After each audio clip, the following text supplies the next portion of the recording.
All right, good morning, adventurers. Welcome back to your side quest contact. We're going to continue our discussion and exploration through Transformers role-playing game. We our last video got us introduced into it. You know what it's about. We went over the classes, the backgrounds, the things you can transform into, and now we're going to get into a little bit of the transformation process. Excuse me, the equipment and transformation process. And this is something that I remember thinking about as a kid watching the Transformers cartoons. Growing up, wondering it's like what can they use? Like what abilities do they have in this form versus what abilities do they have in their alt form, robot versus their alt form. For example, let's take Megatron, right? So the big bad guy Decepticon. He's got this big, huge arm cannon, right, that he shoots and does like tons of damage. And he can also transform into, in most iterations, he's some form of military weapon, a tank, a gun, a cannon. Back in the original cartoon, he was a handgun that other Decepticons could use, which gets us to the whole mass and size kind of thing that goes on with Transformers. How something small could transform into something really huge, and vice versa. But that's another topic. So Megatron can transform into these cannons, right? So let's say, what's the difference between him firing the cannon on his arm in robot mode versus transforming into a cannon and firing from cannon mode? So I'm thinking, obviously the cannon mode's got to be more powerful, right? Because there's got to be some incentive, and because if it's just as equal, right? If his cannon mode blast is just as good as his shoulder arm blast, then why transform, right? You're actually limiting yourself. You're limiting your mobility because a cannon isn't very fast. It isn't very mobile. So why would I transform unless my cannon mode weapon was more powerful? So this section we're going to kind of get into helps frame that, and I sort of like how they set this up. So when you get started, right, you decided, well, first let's take a quick look back into origins. So when you're making your character, you've chosen one of these origins, which decides what your alt mode is, right? So you get to define what your alt mode is, what it is you transform into, and it's into one of these categories: champion, cutter, lookout, monolith, outrider, rainmaker, seeker, or support. And each of these origins has different things that they transform into. So you've already decided that, right? You've decided I'm going to transform into this, and this is my origin. Now, with let's just use champion as an example. Let's kind of work with champion. So we got a fast car, right? So let's assume a really fancy sports car, right? So robot, I'm deciding I want to be a fast sports car. All right, so that's my alt mode. Now let's go back to our equipment section, and we're going to kind of go with that because it seems to be a common theme with Autobots. They like fast cars, um, Jazz, Wheeljack, Prowl, all these guys here. So let's go with that. So now that I know I'm transforming into a sports car, I have to determine hard points, right? The hard points are the things that my weapons and equipment can attach to. And you get two external hard points, right? And these represent what you can hold in your hands, right? And they're the more flexible types. Weapons and equipment carried in external hardpoints have no modifications and are subject to being disarmed. External hardpoints cannot be used in alt mode. So let's take an example. Let's go with the race car example. Let's say I have two external hardpoints. It means in robot mode I have two things I can attach to myself, or one big thing, because there's a value we're going to talk about. So let's assume I want a shotgun, like a futuristic Cybertronian blast shotgun. Now that actually costs two of my hard points. So that attaches to my body. When I need it, I can detach it. I have to hold it with two hands, and I can blast away with this shotgun. When I transform into a sports car, it kind of goes, I can't use it, right? I don't have hands because I'm a sports car. Now, if I wanted two smaller things, I could pick two hand blasters. I could pick or a piece of equipment that has a one or a two value, and we'll take a look at those here in a minute. So that's the external, what's attached to me and what I can use in my robot mode. Now, with these hard points, other things could give you additional hard points. See, right here we see all Cybertronians begin with four hard points, two external and two the other. But roles, perks, origins may add more. That's why you see some of these transformers with multiple things kind of that they can use and do in various modes. To very limited bots who can only do one or two things. So these are the external. Now, the integrated, you get two of these as well, and these are within your chassis. So these are weapons or equipment that are within. And when you install a weapon to a hard point here, you have to decide, is it hidden in alt mode? And needing a free action to deploy before you can use it. So let's say, for an example, I'm this race car and I have this shotgun for my external hard points. Let's say when I transform into a car, I want to be able to I want my shotgun to be on my hood. Like when I transform, that's part of it. Like I have a shotgun blaster on the hood. So I have to put my two hard points, my two internal hard points for that same weapon. Or if I wanted some other alt mode attachment, I could use that. I'm just using the same thing to keep it simple. So we have a shotgun. I put my two hard points, external hard points for a shotgun, and I'm going to put two external hard points. I'm sorry, I'm getting my terms confused. Integrated hard points as well. So when I transform, my shotgun is mounted on my hood as a sports car. When I'm in robot mode, my shotgun might be attached to my back, and I can pull off and blast and use. Now I have to decide in my race car mode, is my shotgun hidden? And because if it's hidden, you have to use what we call a free action to deploy it, right? The doors on my hood open, the shotgun comes out and shows itself on the hood. Now that is a good thing because if you're trying to be stealthy, if you're trying to blend in, if you're a sports car driving down the city street, a huge futuristic shotgun mounted to your hood might not be the best way to remain inconspicuous. So you decide at character creation, is this a hidden item? If it is hidden, it takes a free action to deploy it and undeploy it. If it's not hidden, well then obviously you have that advantage. You don't need to deploy it, but you can't. It's always present, right? Everyone's going to see it, and one of the whole themes about this is robots in disguise, right? I'm not going to get into the game mechanics versus on reinforced hardpoints, but essentially how I ran the game were those four hardpoints: the external that you held, and the internal that was inside of you that manifested when you transformed. And they could be the same thing, but you'd have to allocate those points to it. So let's kind of go down and look at some of these because some of these are kind of neat. Let's see. Yes, for each integrated hardpoint, chassis, assign, okay, weapons, qualified equipment, requisition budget. Oh, that's pretty cool. Skyfire or Jetfire, depending on what iteration. Loadout limits, and we're not going to talk about those too much. Just kind of get down. I want to get down to the actual weapons because we're going to take a look at some weapons and we're going to take a look at some equipment.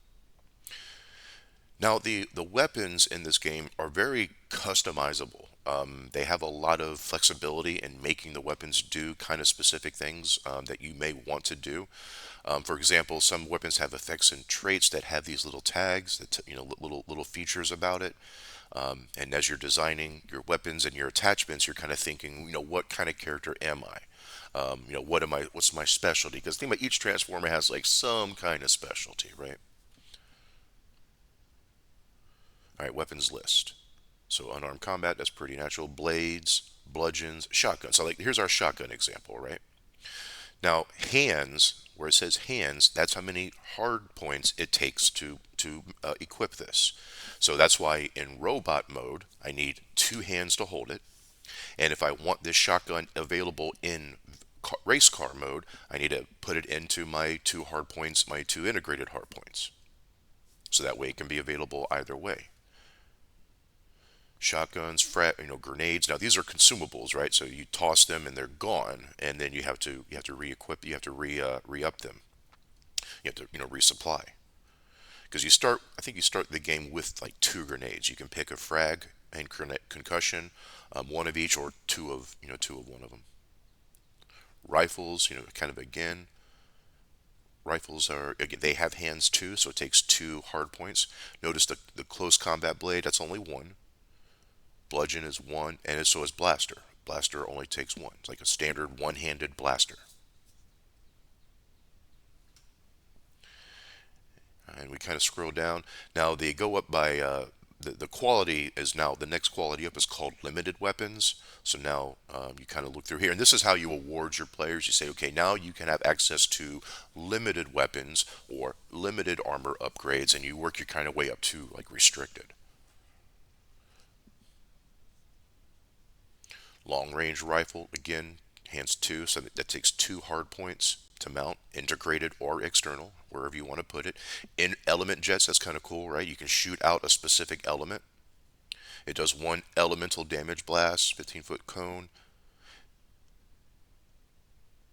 shove blast. Yep. So you get alternating effects, so you can do a lot of stuff with that.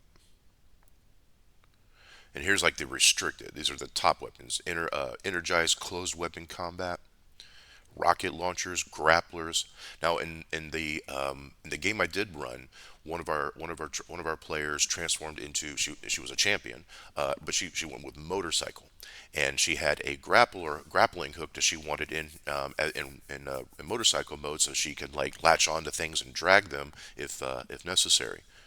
So that took both of her integrated hard points, and then it wasn't available to her in robot mode. It was internal, so it wasn't available until she was a motorcycle.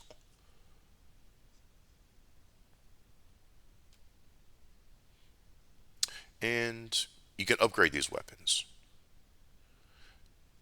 As a reward, you can let your players pick, upgrades, weapon upgrades, because there's not much economics really in the game so far. It's not really like a gold piece system where you go buy equipment. You're kind of granted upgrades, you're granted equipment for missions and as rewards. What you might be needing for a mission. That's kind of cool. So yeah, these are things you can upgrade on your up to limited weapon upgrades. So you can reward the players. Say, all right, you can pick like one or two limited weapon upgrades for your weapons, and they can kind of go look through here and pick one. It's kind of like leveling up in a way. Piercing, reinforce, piercing.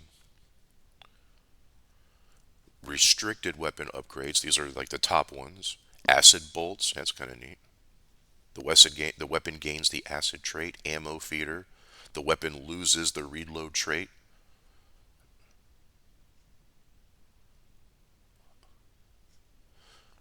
And let's see what else we got. Just kind of scrolling through here. Ooh, prototypical weapon upgrades. Like these are the top of the top of the top. Disruptors and smart scopes. So yeah, you get some flexibility in kind of designing your weapons and your equipment once you reach a point where the DM is going to grant those. And not much on ammunition, but some weapons have the reload trait. That means you have to take a action to reload it before you can use it again. Otherwise, you just assume you reload between combats and you have enough combat. Armor, you can also get armor upgrades. I think you get a regular upgrade as part of your character creation, if I'm not mistaken.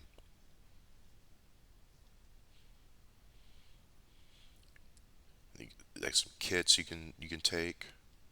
These are kind of neat. Okay, so here's where I want to be. Support equipment. So it's not just weapons that you can attach to your hard points. It's a whole variety of equipment. Uh, Cages, caterpillars, dozer blades, emergency care equipment. Like you could be one of our characters in the game. She was one of those big striker military vehicles. She was a monolith, but she was more of a medical facility. So when she transformed into alt mode, she had emergency care equipment set up inside, so that way they could get her players could get help in healing if needed. Bull bar, you can ram people better. Gives you the edge on a ram attack. And remember, edge is advantage essentially if you're thinking 5e. You roll 2d20, pick the higher. So yeah, all kinds of table toes and hooks. So yeah, there's a list of equipment and weapons that you can attach to your hard points to use depending on what mode you've decided to take.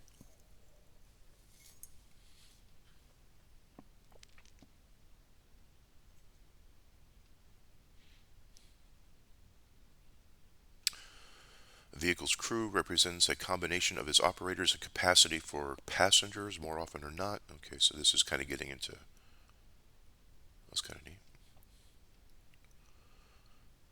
Kind of see if there's anything else I want to bring up. Oh, here, this gives us stats for just kind of standard vehicles like Earth vehicles, large capacity motorcycles, personal open trailer. It's kind of weird. Oh wow, that's a neat image. I like that. I used to have that toy. That was like my pride and joy. Like when I got that toy for Christmas one year, Skyfire. He was so huge. He was awesome. But you lose stuff.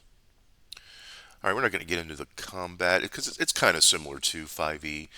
You roll initiative. The difference, though, is you may have additional. They call them free actions.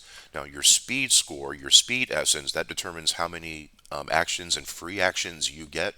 So you may have more actions you can take than another player based off of your speed. So you get to take these free actions, including like aiming and such. We saw earlier how some hidden integrated hardpoints might take a free action to deploy them. Like the internal shotgun on the sports car may have to take a free action to deploy that if you're moving on trying to be stealthy, but then all of a sudden you need that shotgun. Moves, standards. Here's your speed. Whatever your speed is, this is kind of what you get. And then a number of free actions again based off that. And one of the things I like about the combat, I mentioned this last time, is that there's not like a thousand hit points that you're keeping track of. And the weapons for damage, you're not rolling multiple dice and trying to, this is, these dice for this damage type, these dice are for that damage type. It's very simple, right? Most player characters, I think, are going to start with maybe a health of three. Most normal regular weapons do one damage. A little bit bigger weapons will do two damage, and even bigger weapons will do three damage. And you're not rolling for this. It's just, all right, you got hit, you take one damage. Oh no, I'm down to two now. I'm down to two health.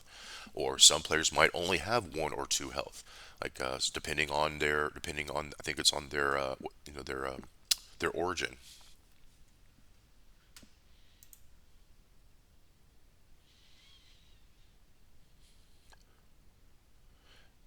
Now I think there's going to be kind of more. Well, I know there are more source books, out there for this right now. But I would like to see more setting source books. They have some adventures. They have a Decepticon source book out there. I think I may pick up and take a look through. But I want to see like setting source books, like what's Cybertron, and the various other star systems and colonies that Cybertronians have visited throughout the eons. Because supposedly they're millions and millions of years old. I probably wouldn't go that far in my story. It just doesn't seem to make sense to have. They don't seem to have evolved much for millions of years. They kind of seem to be kind of the same thing. So we do have we have a location section here. It's more just kind of a descriptor. Lots of good descriptions, right? Good descriptions, but let's see, don't see many. Oh, that's kind of neat. The Decepticon ship that sank into the ocean. That's now their headquarters. And we got some, yeah, we got some places on Earth. It kind of gives us good descriptions. Tokyo, Portland, Oregon, Mexico. Potential attack sites. Yeah, think back to the cartoons. Those Decepticons, they loved going after things that generated energy, generated power. That was what they needed. They were always on the hunt for energon.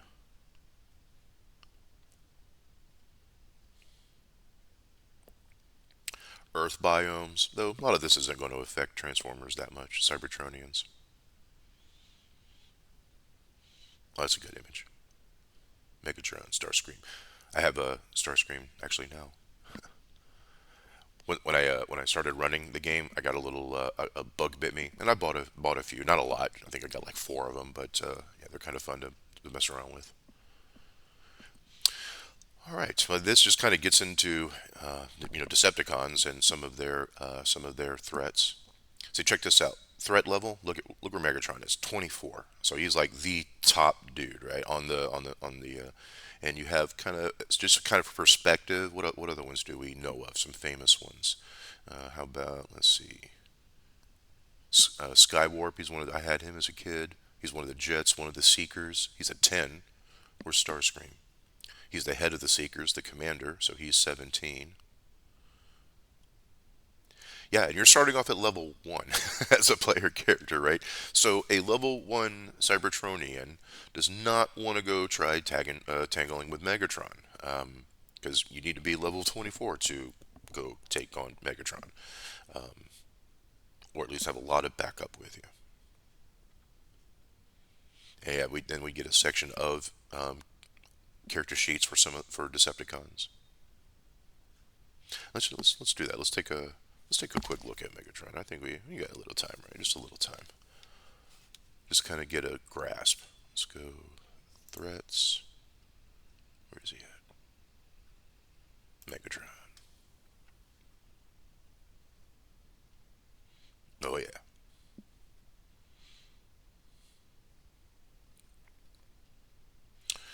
All right. Threat level 24. Speed, smarts, strength, and social. And these are kind of like the saves: toughness, willpower, evasion, and cleverness. A bunch of skills. Now see the D's. That's what he rolls in addition to the D20. So where's like targeting cannon, right? So he's rolling the D10 as his bonus to the D20. Got some perks and his attacks. Energon fail. Let's go to what we want to see. The cannon, fusion cannon. All right. So he's rolling the D10, has a range of 80, 250, and it does 3 damage. So that will kill most player characters at the start. That 3 damage. Most player characters will only have 3 health.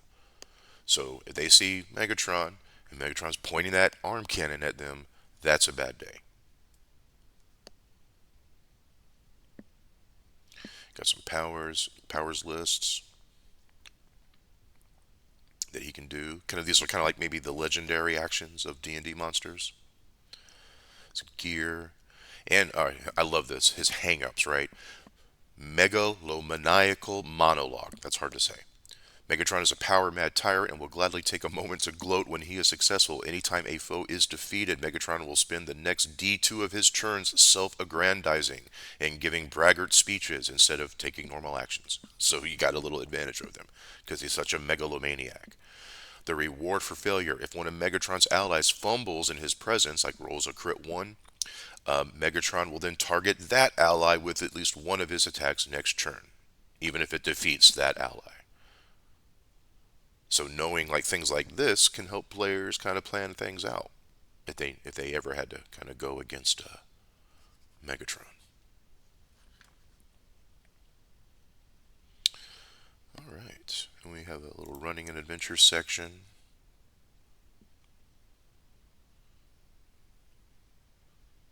Taking a little bit to load. Shouldn't be taking that long. Oh well. And just tips on DM advice.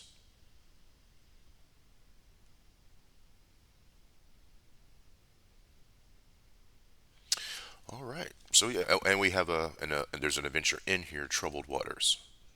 I don't think I really read through this.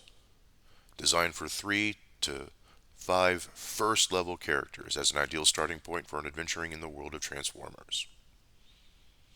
Maybe I will read through this. Oh yeah, I did use this map. Yeah, I remember. Yeah, I remember thinking, oh yeah, I'm going to use this map for something. I think I used it for. Yeah, the players were in Japan, and they had discovered that there was a Decepticon already here, and it was kind of feeding off of the melted down Fukushima power plant, and I just kind of used this as like an outer area of that plant.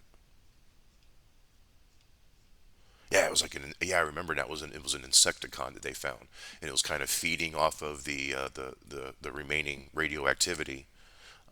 And it didn't want to be bothered. It didn't want to bother anybody. It just wanted to hang out in the plant, feed on the radioactivity. It wasn't messing with anyone. And the players had to go in there, and they actually befriended it. Now that I remember, yeah, they befriended it, promising more food and such. Because yeah, Insecticons, that's what they want. They want to eat. Insecticons, I meant to say. Well, that's not a good scene, right? A bunch of giant robots blasting out a bridge. Yeah. Now they're taking out the dam, Hoover Dam. Well, these guys are just always up to no good.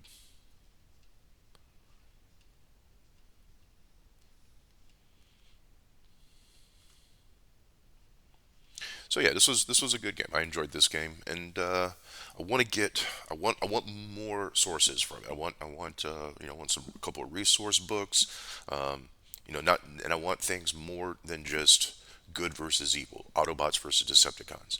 That's kind of how things were back in the 80s, cartoon wise. It was very, good versus evil, Decepticons versus Autobots, GI Joe versus Cobra, He-Man versus Skeletor. There's clear definitions between good and evil, and I like that to be a little more blurred, to be honest.